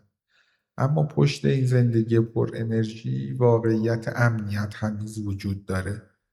هرچند کشور نسبت به دهه‌های گذشته بسیار بهتر شده، اما مردم هنوز در بخش مناطق با احتیاط زندگی میکنن. بعضی محله‌ها شبها ناامن محسوب میشن و مسئله سرقت خیابانی هنوز هم در بعضی شهرها جدیه. برای همین بعضی از زندگی روزمره مردم نوعی هوشیاری دائمیه، چیزی که نسل‌های مختلف به اون عادت کردن. یکی از ویژگی‌های مهم سبک زندگی و نوع دید مردم در کلمبیاست. اونها به ظاهر اهمیت بسیار زیادی میدن. ظاهر و زیبایی برای مردم کلمبیا معمولاً به لباس، بدن و استایل خلاصه میشه که بهش اهمیت فوق‌العاده‌ای میدن. صنعت مد و زیبایی توی این کشور بسیار فعاله و جراحی‌های زیبایی در بعضی شهرها تبدیل به همه‌گیری شده. ورزش هم بخش مهمی از زندگی روزمره است، مخصوصا فوتبال و دوچرخه سواری. خیلی از مردم صبحها ورزش میکنن و روزهای یکشنبه بعضی خیابونهای بوگوتا برای دوچرخه سواری بسته میشه. قهوه هم تقریبا همه جا حضور داره. کلمبیا یکی از معروفترین تولید کنندگان قهوه جهانه و نوشیدن قهوه بخشی طبیعی از روزمره مردمه. اما شاید مهمترین ویژگی زندگی توی کلمبیا توانایی این مردم برای ادامه دادن باشه، جوری که خیلی اونها رو آدمهای بیخیالی میدونن. کشوری که دهه‌ها با خشونت، کارتل‌ها و جنگ داخلی زندگی کرد، جامعه‌ای ساخته که یاد گرفته بین ترس و شادی تعادل ایجاد کنه. مردم هنوز جشن میگیرن، عاشق میشن، موسیقی گوش میدن و برای آینده برنامه ریزی میکنن، حتی وقتی گذشته هنوز کاملا تموم نشده. و این روحیه عجیب توی غذاها و فرهنگ خوراک این کشور هم دیده میشه. جایی که تنوع جغرافیایی و فرهنگی کلمبیا خودش رو روی میز غذا بیشتر نشون میده. اگه بخوای غذا رو برای کلمبیا بشناسی، احتمالا فکر میکنی با چند کشور مختلف روبرو هستی. چون در کلمبیا غذا مثل جغرافیا و فرهنگ شدیداً متنوع و منطقه‌ای نیست. غذاهای اونها کاملا جدا از همه، یعنی به جای اینکه منطقه‌ای باشه انگار چند کشور مختلف. غذای سواحل کارائیبی کاملا با غذاهای کوهستانی آند یا جنگل‌های جنوبی آمازون فرق دارند. همین تنوع یکی از واقعی‌ترین تصویرهای کلمبیاست، کشوری که هیچ وقت یک دست نبوده و نخواهد بود. اما چیزی که تقریبا در تمام کشور مشترکه، رابطه احساسی مردم با غذاست، دقیقا مثل رابطه خانوادگی. توی کلمبیا غذا فقط وعده روزانه نیست، بخشی از خانواده، معاشرت و هویت فرهنگیه. یکی از معروفترین غذاهای کشور پاسیاه، غذایی سنگین و بزرگ که بیشتر برای منطقه مدلین و فرهنگ پاییسا شناخته میشه. این بشقاب عظیم معمولا شامل برنج، لوبیا، گوشت چرخ کرده، تخم مرغ و آووکادو و موز سرخ شده، همینطور سوسیس و پوست خوک سرخ شده است. غذایی که بیشتر شبیه اعلام جنگ به گرسنگیه تا یک وعده معمولی. این غذا فقط اسمش رو نمیشه غذا گذاشت، نماد سبک زندگی سخت‌کوش منطقه کوهستانی کلمبیاست. غذایی برای کارگران و کشاورزانی که ساعتها در کوهستان کار میکردن. در مناطق کارائیبی غذاها سبکتر، دریایی‌تر و پرادویه‌تر میشن. ماهی، نارگیل، برنج و میوه‌های استوایی بخش مهمی از آشپزی شمالی در مناطق کارائیبی هستند. در این شهرها بوی غذای دریایی و موز سرخ شده تقریبا همیشه توی خیابون جریان داره. یکی از غذاهای محبوب خیابونی نوعی نون ذرتیه که تو سراسر کشور خورده میشه، اما هر منطقه نسخه خودش رو داره. بعضی بعضی اونو ساده درست میکنن، بعضی با پنیر، بعضی با گوشت و بعضی با تخم مرغ. برای خیلی از مردم آرپا که نام این نونه بخشی از صبحانه روزانه است. سوپ‌ها هم در فرهنگ غذایی کلمبیا جایگاه مهمی دارند. یکی از مهمترین سوپ‌ها آجیاکوه، سوپی غلیظ با مرغ، سیب زمینی و ذرت که مخصوص بوگوتاست. هوای سرد پایتخت باعث شده غذاهای این منطقه سنگین‌تر و گرمتر از بقیه مناطق باشه، اما شاید مهمترین عنصر فرهنگ غذایی کشور قهوه باشه. کلمبیا مشهورترین تولید کننده قهوه در جهان و قهوه فقط محصول صادراتیش نیست، بخشی از هویت ملیشه. مناطق کوهستانی کشور مخصوصاً محور قهوه سالهاست نماد کشاورزی کلمبیا شده. خیلی از خانواده‌ها نسل‌ها در مزارع قهوه کار کردند و تصویر کشاورز قهوه‌چین بخشی از تصویر جهانی کشور کلمبیا شده. با این حال جالبش اینه که بهترین قهوه صادراتی گاهی از چیزیه که مردم عادی کشور توان خریدش رو ندارن. میوه توی کلمبیا دنیای جداگونه برای خودش داره. تنوع آب و هوایی باعث شده کشور صدها نوع میوه استوایی داشته باشه. بعضیا انقدر خاص که حتی خارج از منطقه آمریکای لاتین هم ناشناخته محسوب میشن. بازارهای میوه در شهرهای کلمبیا پر از رنگ و بو و شلوغیه، جایی که زندگی واقعی مردم بیشتر از مناطق توریستی دیده میشه. غذا خوردن معمولا یک فعالیت جمعیه. خانواده‌ها و دوستان ساعتها دور میز میشینن، حرف میزنن و موسیقی گوش میدن. عجله در غذا خوردن کمتر از بعضی فرهنگ‌های مدرن غربی توی کلمبیا دیده میشه. توی سالهای اخیر رستوران‌های مدرن و آشپزی خلاقانه هم در شهرهای بزرگ رشد کردن. بوگوتا و مدلین حالا بخشی از موج جدید آشپزی آمریکای لاتین محسوب میشن. اما حتی توی مدرن ترین رستوران ها ریشه های سنتی هم هنوز حضور دارن، چون غذا در کلمبیا فقط طعم نیست، حافظه است. حافظه استعمار، فقر، کشاورزی، خانواده و منطقه‌ای که آدم توی اون بزرگ شده.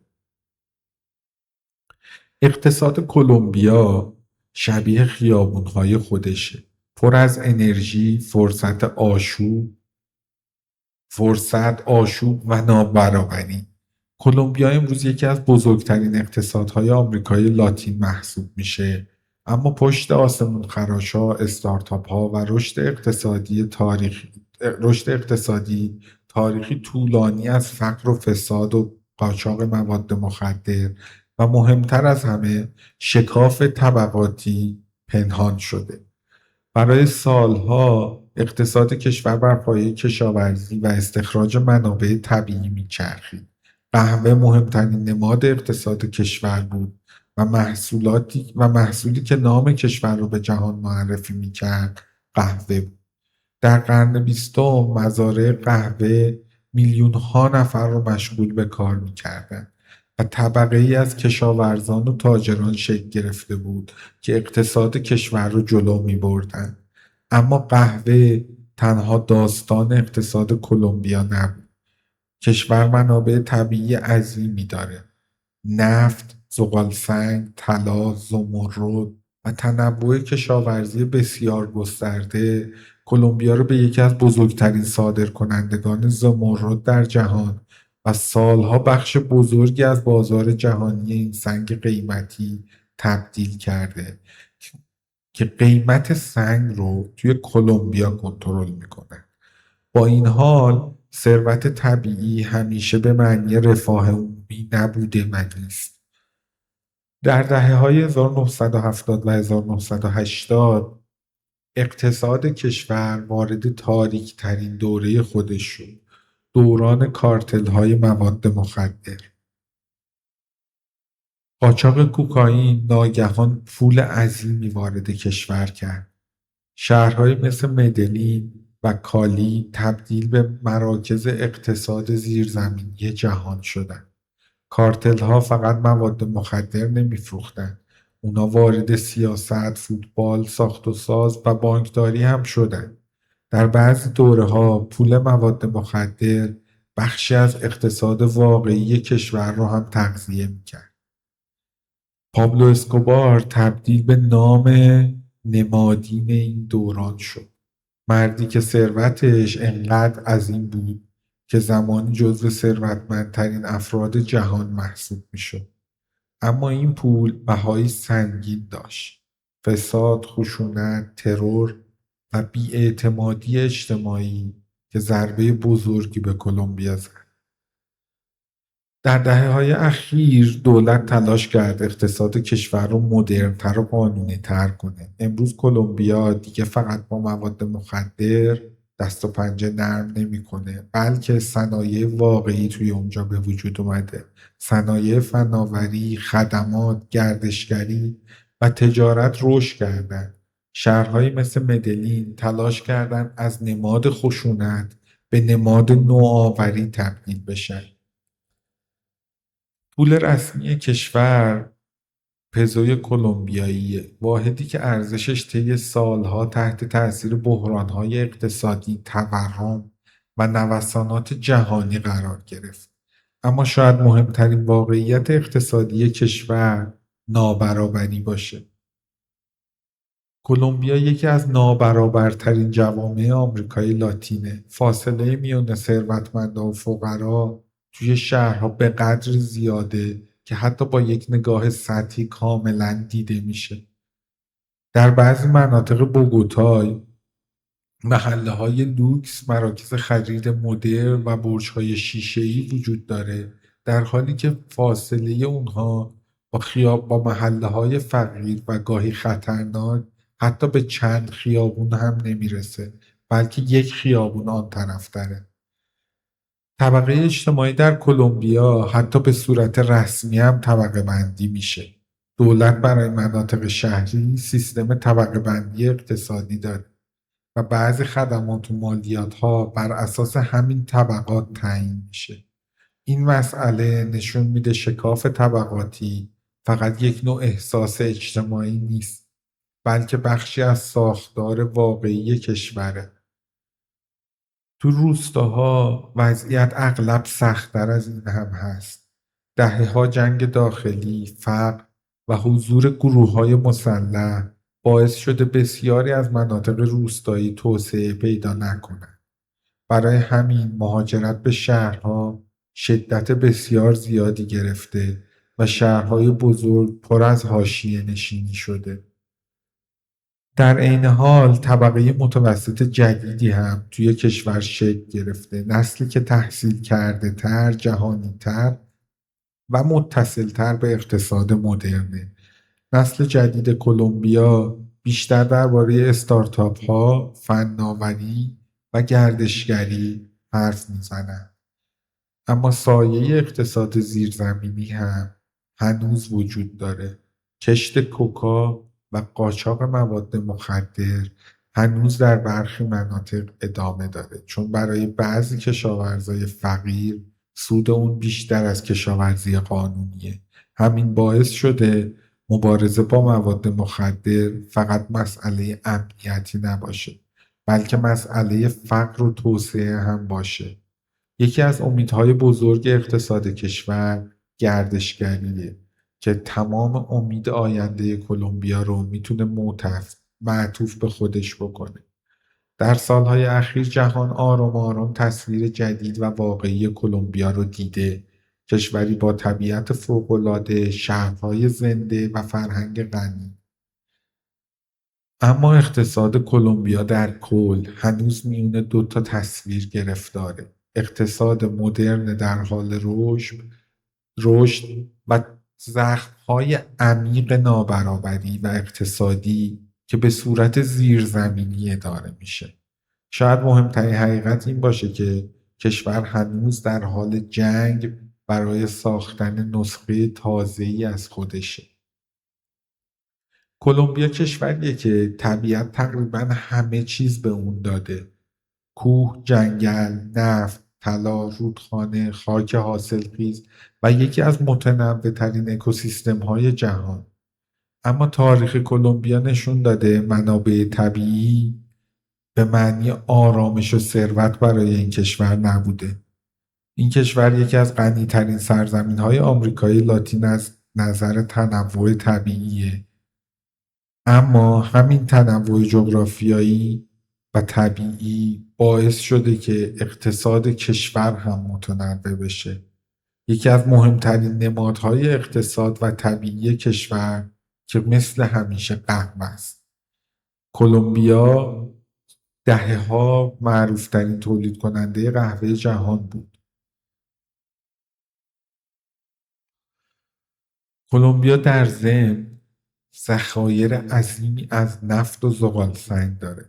نفت یکی از مهمترین صادرات کشور محسوب میشه و بخش بزرگی از درآمد دولت از همین صنعت تأمین میشه. در کنار نفت، زغالسنگ هم نقش بزرگی داره. معادن عظیم زغالسنگ یکی از بزرگترین باعث شده که اونها یکی از بزرگترین معادن روباز زغالسنگ جهان رو داشته باشن. اما این منابع طبیعی همیشه همراه با تنش بوده. در بعضی مناطق استخراج معادن و نفت باعث تخریب محیط زیست، درگیری‌های اجتماعی و اعتراض جوامع محلی شده. بعضی گروه‌های مسلح هم سالها از منابع طبیعی برای تأمین مالی جنگ‌هاشون استفاده کردند. طلا هم بخش مهمی از اقتصاد و تاریخ این کشور رو در بر میگیره. از زمان استعمار اسپانیا طلا یکی از دلایل اصلی حضور اروپایی‌ها در این سرزمین بود. حتی افسانه معروف الدرادو از همین جستجوی طلا شکل گرفت. امروز هم استخراج طلا در بخش‌هایی از کشور ادامه داره، اما بخشی از اون غیرقانونی و با گروه‌های مسلح و تخریب طبیعت ارتباط دائمی پیدا کرده. کلمبیا همچنین یکی از معروفترین صادرکنندگان زمرد در جهانه. زمردهای سبز کلمبیایی به خاطر کیفیت بالا و شهرت جهانی که دارند از گرانترین نمونه‌های زمرد هستند. در بعضی مناطق جنگ واقعی بر سر کنترل معادن زمرد وجود داره، چیزی که به جنگ زمردها معروف شده. اما شاید بزرگترین سرمایه طبیعی کلمبیا تنوع زیستی اونه. کشور یکی از بالاترین میزان تنوع گونه پرنده، گیاهان و حیوانات رو در جهان داره. دانشمندان کلمبیا رو به یکی از مهمترین نقاط تنوع زیستی کره زمین شناختن. همین طبیعت امروز تبدیل به یکی از امیدهای آینده کشور شد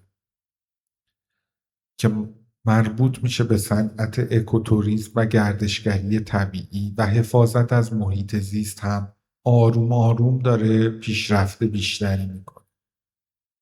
در صنعت کلمبیا طی سالهای اخیر تلاش کرده اقتصادش رو مدرن‌تر کنه. صنایع غذایی، نساجی، داروسازی، فناوری و خدمات در حال رشد هستند. اما صنعت کشور هنوز با چالش‌های بزرگی هم روبروه.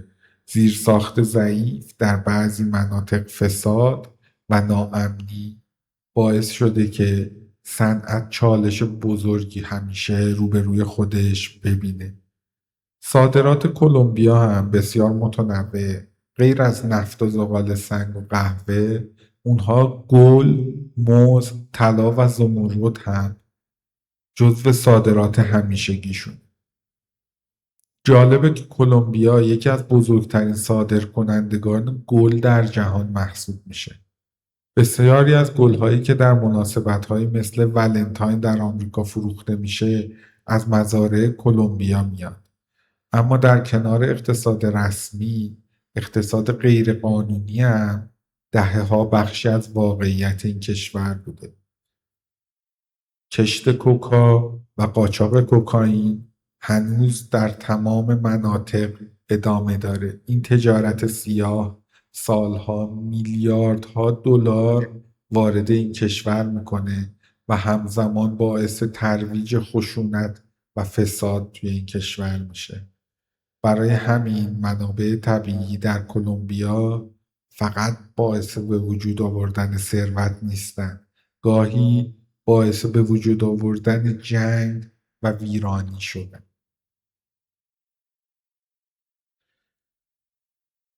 کلمبیا فقط یک کشور توی آمریکای لاتین نیست، برای دهه‌ها یکی از مهمترین میدونهای نبرد سیاسی جهان بوده. کلمبیا به خاطر موقعیت جغرافیایی، منابع طبیعی، جنگ‌های داخلی و مسئله مواد مخدر همیشه فراتر از اندازه واقعیش تو سیاست جهانی اهمیت داشته. این کشور میان آمریکای مرکزی و جنوبی قرار گرفته، جایی که هم به اقیانوس آرام راه داره هم به دریای کارایی، و این باعث شده به یک نقطه استراتژیک در تجارت و امنیت و نفوذ سیاسی تبدیل بشه. اما اهمیت کلمبیا فقط جغرافیاش نیست. توی قرن بیستم با آغاز جنگ سرد، کلمبیا به یکی از مهمترین متحدان ایالات متحده توی امریکای لاتین تبدیل شد. وقتی موج دولت‌های چپگرا و جنبش‌های انقلابی توی منطقه گسترش پیدا کرد، آمریکا نگران بود که کلمبیا هم به سمت کمونیسم بره. مخصوصا بعد از ظهور گروه‌های چریکی چپ توی کلمبیا. برای دهه‌ها دولت امریکا میلیاردها دلار کمک نظامی و امنیتی به کلمبیا فرستاد که معروفترین اون برنامه‌ها پلن کلمبیا بود. پروژه عظیم که در اواخر دهه 1990 آغاز شد. هدف رسمی این برنامه مبارزه با مواد مخدر و گروه‌های مسلح بود، اما در واقع بخشی از استراتژی آمریکا برای حفظ نفوذش توی آمریکای لاتین هم محسوب میشد. بعضی مردم معتقد بودند آمریکا به ثبات کشور کمک کرده، اما بعضی دیگه میگفتن وابستگی بیش از حد به آمریکا بخشی از مشکلات رو عمیق میکنه. در سطح جهانی کلمبیا برای سالها بیشتر با قاچاق مواد مخدر شناخته میشد. در دهه‌های 1980 و 1990 همین مسئله کشور رو به موضوع امنیتی مهمی برای آمریکا و اروپا تبدیل کرد. پابلو اسکوبار تبدیل به یکی از شناخته شده ترین نام‌های جهانی شد که تصویری از جنایت و تصویری از کلمبیا رو کنار هم برای دهه‌ها به جهان ارائه میداد. اما در سالهای اخیر کشور تلاش کرده تصویرش رو تغییر بده. در سیاست منطقه‌ای کلمبیا نقش مهمی داره. رابطه پیچیده‌ای با ونزوئلا که یکی از حساس‌ترین مسائل منطقه است داره. مرز طولانی دو کشور سالها محل تنش، قاچاق، مهاجرت و درگیری سیاسی بوده.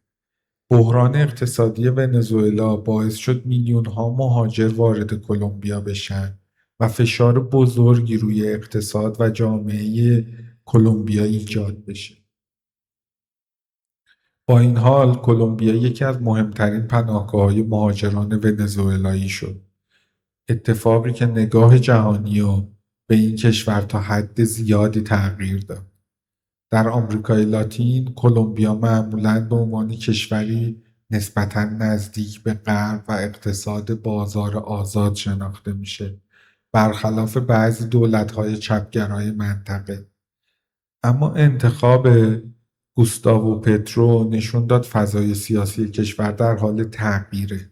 برای اولین بار رئیس جمهور چپگرا به قدرت رسید، اتفاقی که بسیاری اون رو نشونه تغییر نسل و خستگی مردم از سیاست‌های قدیمی و دنبال کردن یک نوع سیاست جدید می‌گردن.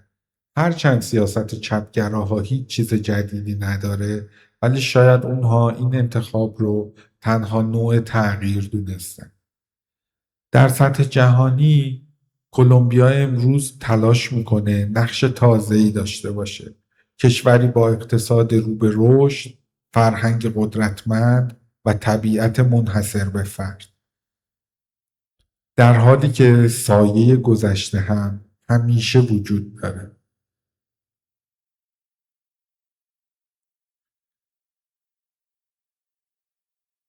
اگه تاریخ کلمبیا رو مثل یه فیلم ببینی، بخش زیادی از اون در تاریکی میگذره. تاریکی جنگل‌های آمازون، کوچه‌های خونین مدلین، آدمربایی‌های شبانه، صدای انفجارها و بخشی از زندگی روزمره مردم که همیشه با اینها سر و کار داشته. کلمبیا یکی از طولانی‌ترین و پیچیده‌ترین دوره‌های خشونت رو توی آمریکای لاتین تجربه کرده. خشونتی که فقط یک جنگ نبود، بلکه چندین جنگ همزمان در حال اتفاق بود. ریشه بخشی از این بحران‌ها به قرن 19 برمیگرده، زمانی که کشور بعد از استقلال وارد جنگ‌های داخلی میان لیبرال‌ها و محافظه‌کارها شد. اما تاریک‌ترین فصل مدرن کلمبیا بدون شک از اواسط قرن 20 به بعد آغاز شد.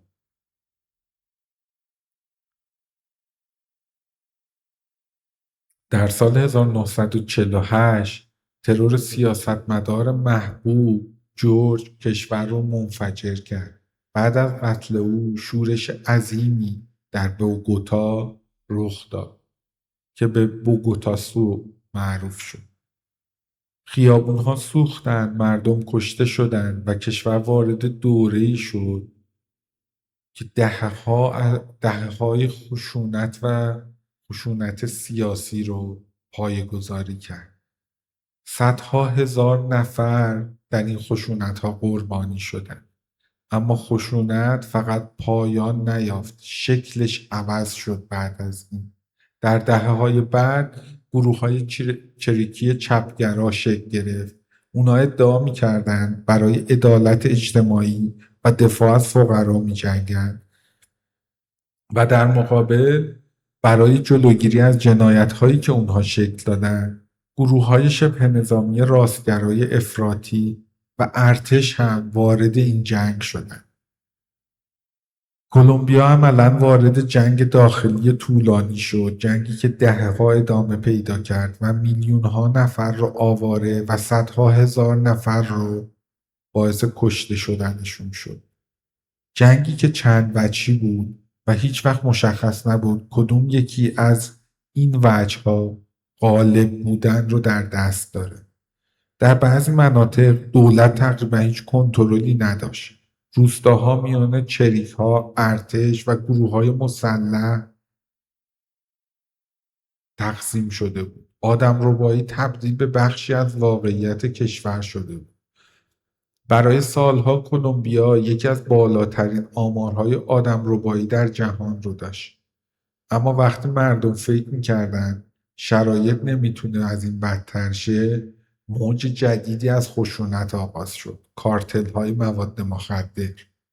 در دهه 1980 کارتل‌ها عملاً کشور رو وارد جنگی تازه و عظیم‌تر کردند که قطعاً پابلو اسکوبار نام نمادین این دوره است. اسکوبار فقط قاچاقچی نبود، مردی بود که با پول و خشونت بخشی از کشور رو به گروگان گرفت. او بمبگذاری میکرد، سیاستمداران رو ترور میکرد، هواپیماها رو منفجر میکرد و علیه دولت جنگی واقعی راه انداخته بود و کل کشور کلمبیا رو جوری به گروگان گرفته بود که نه از دولت نه از کشورهای دیگه کاری ساخته نبود. او حتی کشورهای بیگانه رو هم به همان شکل و با همان سیستم تهدید میکرد و سعی داشت گروگانگیری خودش رو جهانی کنه. قاضی‌ها، روزنامه‌نگارا، پلیس‌ها، حتی نامزدهای ریاست جمهوری به راحتی ترور می‌شدند.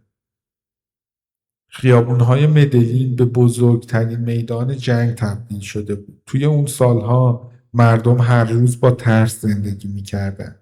ترس از بمب، آدمربایی یا گلوله‌ای که ممکن بود ناگهانی از راه برسه. اما خشونت فقط توی شهرها نبود. توی مناطق روستایی این جنگ دهه‌ها بود که ادامه داشت. دهقانها میون گروههای مسلح مختلف گیر افتاده بودن و میلیونها نفر مجبور شدن خونه هاشون رو ترک کنن و مهاجرت کنن. کلمبیا یکی از بزرگترین بحران‌های آوارگی داخلی جهان رو تجربه کرد. در همین دوران قاچاق مواد مخدر میلیاردها دلار وارد کشور کرد و فساد رو در بخش‌هایی از سیاست، پلیس و اقتصاد گسترش داد. اما شاید دردناکترین بخش ماجرا این بود که خشونت توی کلمبیا دیگه عادی شده بود.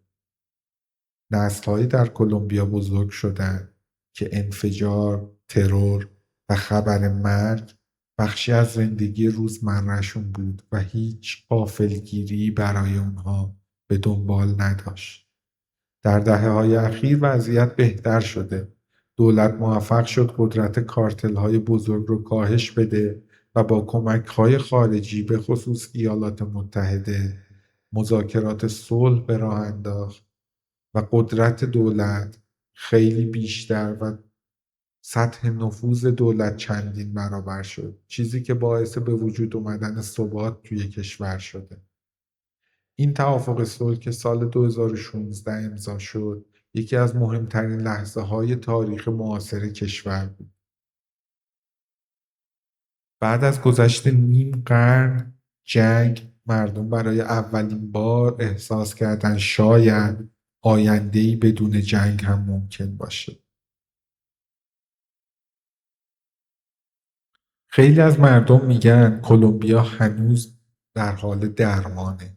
شاید مهمترین حقیقت درباره تاریک‌ترین دوره‌های تاریخ کشور همین باشه.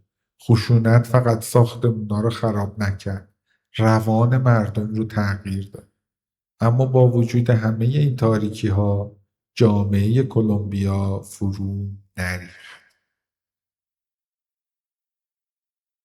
و از دل همین تاریخ خشن آدم‌هایی بیرون اومدن که نام کشور رو به جهان معرفی کردن. چهره‌هایی که بخشی از روح واقعی کلمبیا رو نمایندگی میکنن. کلمبیا کشوریه که آدماش تصویر جهان رو از نو ساختن. بعضی با هنر، بعضی با ورزش، بعضی با سیاست و بعضی هم با ترس. وقتی نام کلمبیا شنیده میشه جهان معمولاً چند چهره خاص رو به یاد میاره. آدمایی که هر کدوم بخشی از روح پیچیده کشور رو نمایندگی میکنن. بدون شک مشهورترین نام ادبیات کشور گابریل گارسیا مارکز، نویسنده‌ای که فقط کلمبیا رو تغییر نداد بلکه ادبیات جهان رو دگرگون کرد. رمان‌های او تبدیل به یکی از مهمترین آثار قرن 20 شدند. مارکز با سبک رئالیسم جادویی جهانی ساخت که توی اون واقعیت و خیال توی همدیگه تداخل پیدا می‌کردن و یه جورایی حل می‌شدن. درست مثل خود کلمبیا. خیلی‌ها میگن اگه بخوای روح آمریکای لاتین رو بفهمی باید مارکز بخونی. اما اون نه فقط نویسنده بلکه حافظه تاریخی کشور بود. مردی که تنهایی، خشونت، عشق و سیاست رو توی قالب داستان روایت کرد. در موسیقی شاید معروفترین چهره جهانی کشور شکیرا باشه. شکیرا فقط یه خواننده پاپ نیست، بخشی از تصویر مدرن کلمبیاست.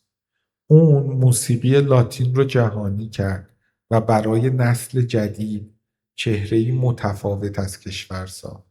چهره‌ای دور از جنگ و کارتل. بعد از اون موج جدید موسیقی لاتین هم با هنرمندای دیگه‌ای دنبال شد که این باعث شد کلمبیا به یکی از مراکز موسیقی جهان تبدیل بشه. در هنرهای تجسمی هم فرناندو بوترو یکی از شناخته شده ترین هنرمندای آمریکای لاتینه. نقاشی‌ها و مجسمه‌های معروف اون با شخصیت‌های اغراق شده و بزرگ به امضای هنری اون تبدیل شده. اما پشت این سبک طنزآمیز نقد اجتماعی و نگاه عمیقی به جامعه کلمبیا وجود دارد. در ورزش فوتبال مهمترین کارخانه قهرمانسازی کشور بوده. از کارلوس والدراما با موهای فر معروفش برای دهه‌ها نماد فوتبال کلمبیا بود. اون فقط بازیکن نبود، شخصیت ملی بود. بعدها نسل جدیدی از فوتبالیست‌ها مثل خامس رودریگز و در ادامه فالکائو فوتبال کشور را جهانی تر کردند. اما شاید تراژیک ترین چهره فوتبالی کشور بدون شک آندرس اسکوبار بود. اون بعد از گل به خودی توی جام جهانی 1994 در کلمبیا به قتل رسید. اتفاقی که برای بسیاری نماد پیوند خطرناک فوتبال، خشونت و کارتل‌ها در آن دوران بود. اتفاقی که یک غم همیشگی روی تاریخ جام جهانی و روی تاریخ فوتبال گذاشت. بازیکنی که به علت گل ناخواسته زدن به کلمبیا و حذف شدن اون از جام جهانی توسط خشونت کارتل‌ها به قتل رسید و صحنه‌ای تکان دهنده برای تمام دنیا ایجاد کرد. در دوچرخه سواری هم کلمبیا جایگاه خاصی داره. به خاطر کوهستان‌های آن کشور دوچرخه سواران بزرگی تربیت کرده که توی مسابقات جهانی درخشیدن. اما کنار تمام این چهره‌های فرهنگی و ورزشی نامی وجود داره که هنوز سایش روی تصویر جهانی کلمبیا سنگینی میکنه. پابلو اسکوبار برای دهه‌ها اون معروف‌ترین کلمبیایی جهان بود. اسکوبار برای بعضی فقرا قهرمان بود، چون توی محله‌های فقیر مدرسه و خونه می‌ساخت، اما برای بخش بزرگی از کشور نماد مرگ، فساد و وحشت بود. او تصویر جهانی کلمبیا را تغییر داد و باعث شد کشورش برای سالها فقط با مواد مخدر و خشونت و جرم شناخته بشه. امروز مردم کلمبیا رابطه پیچیده‌ای با نام اسکوبار دارن. بعضی‌ها از اینکه جهان هنوز کشورشون رو با اون میشناسه خسته شدن. برای همین نسل جدید تلاش میکنن چهره‌های دیگر رو با شرایط بهتر و با تمام وجود جایگزین اون تصویر کنن. هنرمندان، ورزشکاران، نویسندگان و کارآفرینایی که با همه وجودشون میخوان داستان تازه‌ای از کلمبیا تعریف کنن و دیگر اسم کشورشون کنار اسم پابلو اسکوبار نباشه. اما شاید مهمترین ویژگی آدم‌های معروف کلمبیا این باشه که تقریبا همه اونها به نوعی با تضاد زندگی کردن. شادی و خشونت، شهرت و درد، زیبایی و تاریکی، درست مثل خود کشور کلمبیا. و این همین آدم‌هایی هستند که بخشی تصویری از واقعیت کلمبیا رو به جهان امروز منعکس کردن. کشوری که هم میتونه بهشت موسیقی و طبیعت باشه، هم سرزمینی با خاطرات سنگین جنگ و ترس. کلمبیا کشوریه که انگار طبیعت هیچ مرزی براش نذاشته. توی کلمبیا میشه توی یک روز از کوهستان‌های مه‌آلود به ساحل‌های داغ کارائیب رسید و چند ساعت بعد وارد جنگل‌هایی شد که نور خورشید هیچ وقت از میان اونها عبور نمی‌کنه. این کشور فقط زیبا نیست، یک جورهایی یک صحنه سینمایی زنده در گوشه‌ای از جهانه. اما پشت این زیبایی تاریخ بردهداری و استعمار خوابیده. بندرهایی که امروز توریست ها توی اون عکس میگیرن زمانی مرکز تجارت انسان بود. شاید همین تضاده که تصویر کلمبیا رو خاص میکنه. زیبایی که همیشه سایه‌ای از درد پشت اون وجود داره. در مرکز کشور رشته کوه عظیم آند کشیده شده، کوهستان‌هایی که شهرهایی مثل بوگوتا و مدلین میون اونها ساخته شدن. اما فقط چند ساعت دورتر مدلین، شهری که میون کوهها گیر افتاده و شبهاش پر از نور و موسیقیه، با سواحل اقیانوس آرام فاصله کوتاهی داره. اما شاید عجیبترین بخش طبیعت کلمبیا جنگل‌های آمازون باشه. جنوب کشور وارد دنیایی میشه که بیشتر شبیه طبیعت اولیه کره زمینه. رودخونه‌های عظیم، رطوبت سنگین، صداهای ناشناخته و جنگل‌هایی که انگار پایان ندارن. آمازون در کلمبیا فقط طبیعت نیست، جهانی جداگونه است. ادامه آمازون که وارد بخش اصلی و بزرگ اون در برزیل میشه، اما شروعش رو باید از کلمبیا دید. کلمبیا یکی از متنوع‌ترین کشورهای جهان از نظر گونه‌های گیاهی و جانوری محسوب میشه. پرنده‌ها، پروانه‌ها، گل‌ها و حیوانات توی این کشور تنوعی عجیب و باور نکردنی دارن. در بعضی مناطق طبیعت هنوز انقدر دست نخورده است که احساس میکنی وارد دنیای ما قبل مدرن شدی.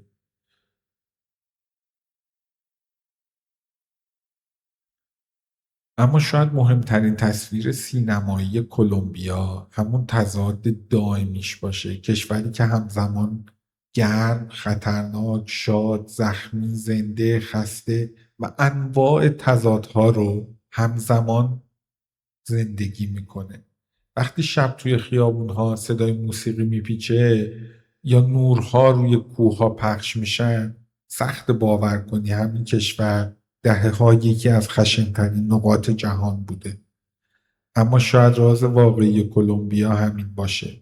توانایی عجیب مردمش برای ساختن زیبایی حتی از دل تاریکی، جوری که خیلی ها به درست یا نادرست اونها رو انسانهای بیخیال میدونن و این صفتیه که خیلی از توریست ها بعد از برگشتن از این کشور به اونها گفتن، ولی شاید این نوع دیگه ای از دید باشه، چیزی که بدون اون نمیتونستن از این خشم و از این ویرانی عبور کنن و کشور رو دوباره سر پا نگه دارن و به احساس رو و تمام غرور و درد و امیدشون رو روی زمین اون کشور فریاد بزنن. توی کلمبیا فوتبال هم فقط یه ورزش نیست، زبان مشترک یک ملت زخمیه. وقتی تیم ملی کلمبیا بازی داره خیابونا تغییر میکنه، مغازه‌ها زودتر بسته میشن، مردم با پیراهن زرد بیرون میان و برای چند ساعت اختلاف طبقاتی، سیاست، خاطره جنگ همه محو میشه. فوتبال در کلمبیا بیشتر از هر چیز احساس جمعی و خوشنودی برای مردم به ارمغان میاره. اما این رابطه فقط درباره شادی نیست، درباره درد هم هست. برای سالها فوتبال کشور زیر سایه کارتل‌های مواد مخدر قرار داشت. در همان دوران فوتبال همزمان هم افتخار ملی بود، هم بخشی از تاریکی کشور. یکی از تلخ‌ترین لحظه‌های تاریخ ورزش جهان به کلمبیا تعلق داره و به آندرس اسکوبار که در مورد اون صحبت کردیم.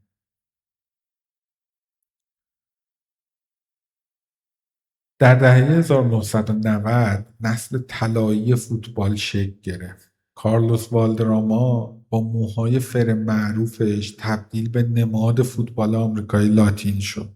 اون فقط بازیکن نبود، یه شخصیت فرهنگی بود. آروم، خلاق و متفاوت. درست مثل بخشی از روح کلمبیا. در جام جهانی 2014 خامس رودریگز تبدیل به ستاره مسابقات شد و کشور برای مدتی تصویری تازه از خودش به جهان نشون داد. تصویری دور از جنگ و مواد مخدر. اما فوتبال فقط در سطح ملی مهم نیست. در خیابون‌ها، محله‌های فقیر و زمین‌های خاکی، فوتبال بخشی از زندگی روزمره مردمه. خیلی از کودکان کلمبیایی فوتبال رو راهی برای فرار از فقر می‌بینن. در برخی محله‌ها رویای فوتبالیست شدن از معدود امیدهای واقعی نسل جوان. رقابت باشگاهی هم توی این کشور بسیار احساسیه. تیم‌هایی مثل اتلتیکو ناسیونال فقط باشگاه نیستن، بخشی از هویت شهری و طبقاتی مردم هم هستن. اما ورزش در کلمبیا فقط فوتبال نیست. دوچرخه سواری جایگاه خاصی توی فرهنگ کشور داره. کوهستان‌های آن نسل‌های مختلفی از دوچرخه سواران حرفه‌ای رو برای کلمبیا به ارمغان آورده. برای خیلی از کودکان مناطق فقیر کوهستانی دوچرخه سواری راهی برای رسیدن به شهرت و موفقیته. شاید چون مردم کشور سالها مجبور بودن برای امنیت، زندگی و آینده بجنگن، ورزش هم تو ذهنشون فقط یه سرگرمی نیست، اثبات توانایی و بقاه. رقص هم به نوعی بخشی از ورزش و زندگی بدنی مردم محسوب میشه. توی شهری مثل کالی سالسا فقط هنر نیست، بخشی از هویت جسمی مردمه که به دین رسمی اون شهر تبدیل شده. وقتی مردم کلمبیا جشن پیروزی میگیرن، موسیقی، رقص و فوتبال همه در هم حل میشن و برای چند ساعت کشور انگار گذشته دردناکی رو تا به حال تجربه نکرده بوده. و شاید به همین دلیله که ورزش توی کلمبیا فقط یه رقابت نیست، راهی برای زنده موندن روح جمعی کشوره.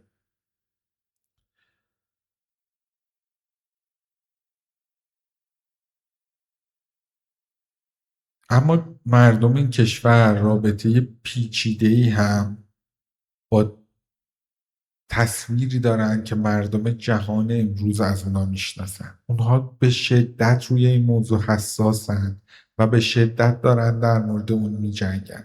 اونا سالها تصویر کشورشون رو با قهوه و کشاورزهایی که دارن قهوه میچینن گره زده بودن و یک تصویر ثابت از خودشون به نمایش گذاشته بودن. اما نیمه دوم قرن بیستم باعث شد اسمهایی مثل اسکوبار و اتفاقاتی مثل جنگ‌های داخلی و کارتل‌ها کاملا تصویری از اونا برای جهان بسازه که باعث بشه الان با وجود چندین و چند شخصیت تاثیرگذار توی قسمت‌های مختلف هنر، ورزش و فرهنگ، باز هم مردم نگران تصویر کشورشون باشن.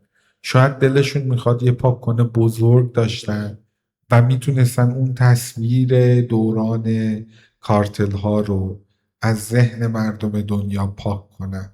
اما با وجود همه اینها ناامنی هنوز کاملا کنار نرفته و شاید تا اون ناامنی از بین نره و صنعت گردشگری، صنعت نجات دهنده این کشور شکل نگیره، این تصویر اصلاح واقعی نشه و احتیاجی به پاکن و بزرگی بودن اون پاکن نیست.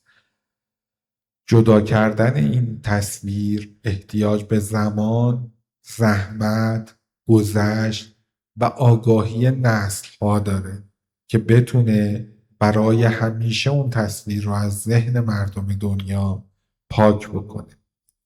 کلمبیا امروز شبیه کشوریه که بعد سالها جنگ تازه داره خودش رو توی آینه نگاه میکنه.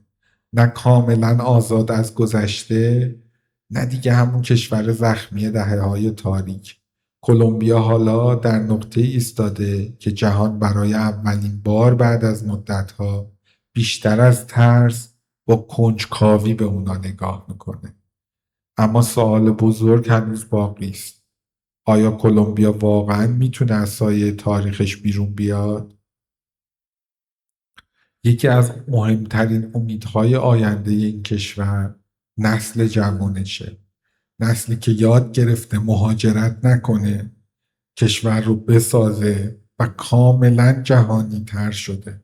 این نسل خیلی بیشتر سفر میکنه، به اینترنت و فرهنگ جهانی به شدت وابسته شده و کمتر میخواد زیر سایه جنگ زندگی شهرهایی مثل مدلین باشه. اونا مدلین رو حتی تبدیل به نماد این تغییر کردن. شهری که زمانی مرکز خشونت بود، حالا درباره استارتاپ و نوآوری و طراحی شهرهای نوین حرف میزنه. اما گذشته متاسفانه هنوز تموم نشده. بعضی گروه های مسلح هنوز فعالن، قاچاق مواد مخدر کاملا از بین نرفته و مناطق روستایی زیادی همچنان به خاطر فقر و آسیب پذیری هنوز تحت نفوذ کارتل ها باقی موندن. صلح توی کلمبیا هنوز پروژه‌ای کامل نیست، هنوز نیمه کار است. توافق صلح با فارک امید بزرگی ایجاد کرد، اما جامعه هنوز درباره عدالت، بخشش و آینده اختلاف نظرهای عمیقی داره. بعضی مردم میخوان کشور جلو بره و گذشته رو پشت سر بذاره. بعضی دیگه معتقدن زخم‌ها به قدری عمیق بوده که هنوز درمان نشده و باید مجازات نقطه اصلی این اتفاق باشه. از نظر اقتصادی آینده کشور همزمان امیدوار کننده و خطرناکه. کلمبیا منابع طبیعی عظیم داره، جمعیت جوان و موقعیت استراتژیک داره. گردشگری یکی از بزرگترین پتانسیل‌های این کشوره. فناوری، کشاورزی و انرژی هم میتونه اقتصادشون رو قوی تر کنه.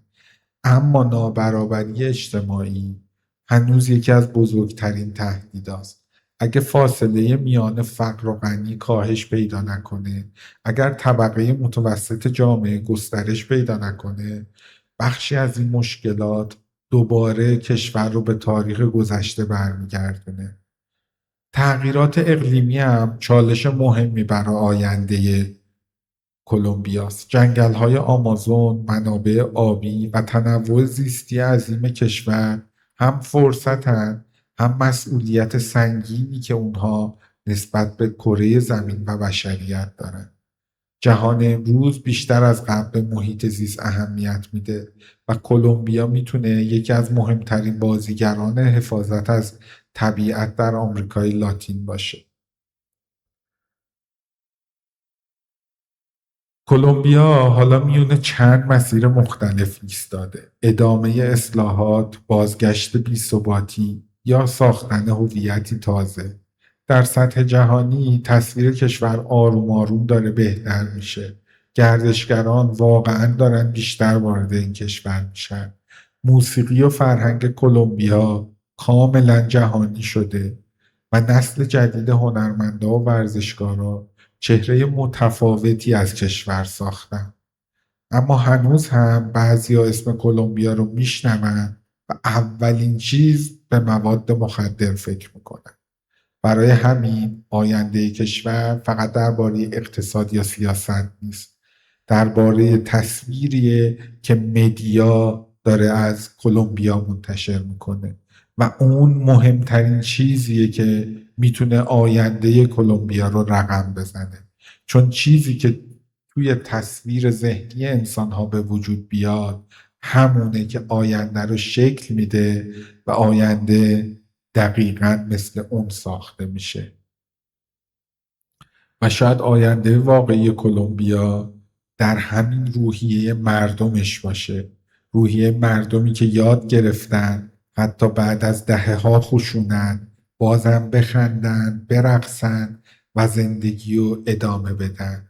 هرچند خیلی ها به اونها میگن آدم‌های بیخیالی هستن، ولی اونها مردمی هستند که برای مقابله با این اتفاقات این بیخیالی رو را یاد گرفتن و از اون تونستن زندگی درست کنن. سپاسگزارم که تا این نقطه کنار ما باقی موندین. من کیارش هستم. اینجا کیا مدیا بود. تا پادکست بعدی، بدرود.